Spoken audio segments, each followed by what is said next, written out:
When you're looking at the American middle class today, which many would say is dissolving and really challenged, what is the single biggest problem that you see facing middle class Americans today?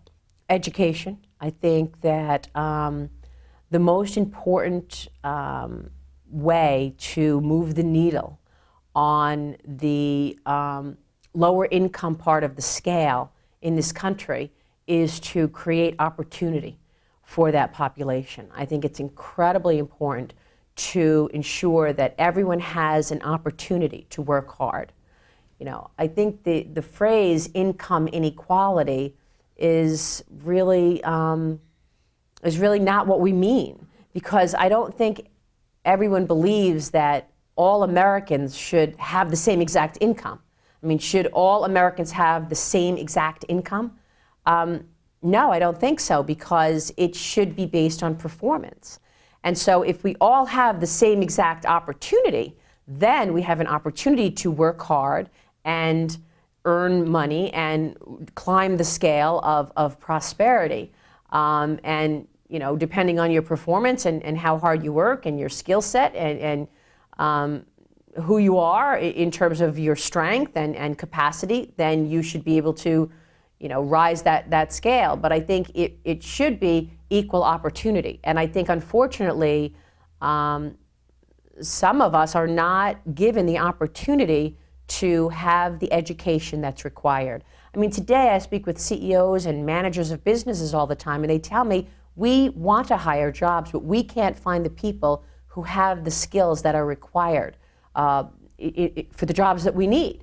So I think we all need to remember that education should be an ongoing thing in our lives. You know, you don't want your doctor to stop getting educated. You want your doctor to be able to have the best medicines at his or her fingertips. Why do we stop learning at a certain point? You've also been a big advocate of financial literacy in this country, a big proponent of Americans continuing to have a closer relationship and more knowledge around the topic. How in your career have you seen that evolve in the past 20 years? Well, I think it has evolved quite a bit. I mean, when I first got into the business, the idea of financial literacy really had not gained traction. And I think one of the biggest themes that I first was able to cover and participate in was the empowerment of the individual investor.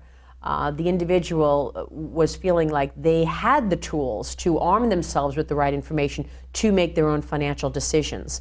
So people have become smarter about their financial lives and about money issues, but we need a lot more. I think as young people, we need to have a better grasp of very simple, you know, basic tenets like, you know, don't take on too much debt, like, you know, save. People do not save enough money. And I think these are the kinds of issues that start at home. It started at home for me. When I was a child, my mother would say to me, how much change have you been saving in the jar? You want an ice cream cone, well, how are you going to pay for it?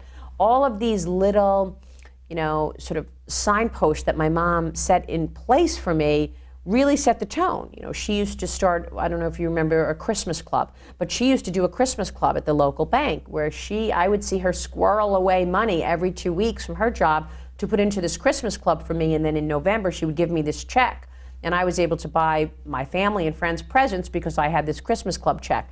That went so long, I mean, that went such a long way for me, because it taught me that if you save enough, you'll actually build up savings and then have some money to work with. These are the kinds of very basic things that we all have to teach our children. And so it does start at home. And so the onus is on the mother and father to actually try to instill these basic things in children. But we also have to encourage financial literacy, because this will help the country, this will help as we get older on some of the big issues that we face today as a government and as a country.